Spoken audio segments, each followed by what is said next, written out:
జూబ్లీహిల్స్ ఉప ఎన్నికకు ఏర్పాట్లు పూర్తయ్యాయి. రేపు ఉదయం 7 గంటల నుంచి సాయంత్రం 6 గంటల వరకు పోలింగ్ జరగనుంది.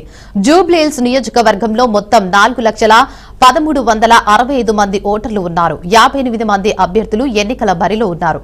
ఎన్నికల కోసం 407 పోలింగ్ కేంద్రాలను ఏర్పాటు చేశారు. ఒక్కో పోలింగ్ కేంద్రంలో 4 ఈవీఎంలను ఏర్పాటు చేశారు. కోట్ల విజయ భాస్కర్ రెడ్డి స్టేడియం నుంచి పోలింగ్ కేంద్రాలకు ఈవీఎంలను తరలింపు ప్రక్రియ మొదలైంది. సిబ్బందికి ఈవీఎంలు పోలింగ్ సామగ్రిని అధికారులు పంపిణీ చేస్తున్నారు. ఈ రోజు సాయంత్రం కల్లా పోలింగ్ కేంద్రాలకు ఈవీఎంలు తరలించనున్నారు.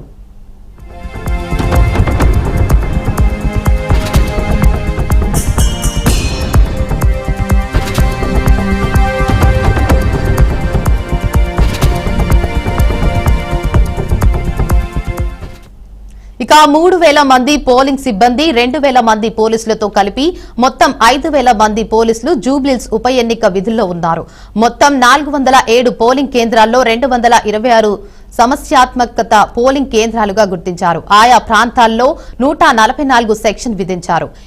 ఈసారి డ్రోన్ల ద్వారా పోలింగ్ కేంద్రాల పర్యవేక్షణ జరగనుంది. 103 పోస్టల్ బ్యాలెట్ ఓట్లు పోలయ్యాయి. సమస్యాత్మక ప్రాంతాల్లో కేంద్ర బలగాలతో భద్రత కట్టుదిట్టం చేయనున్నారు. 45 ప్లేయింగ్ స్క్వాడ్ టీంలను ఏర్పాటు చేశారు. ఇప్పటి వరకు 230 మంది రౌడీ షీటర్లను బైండ్ ఓవర్ చేశారు. ఎంసీసీ నిబంధనలు అతిక్రమించిన 27 మందిపై పోలీసులు కేసు నమోదు చేశారు.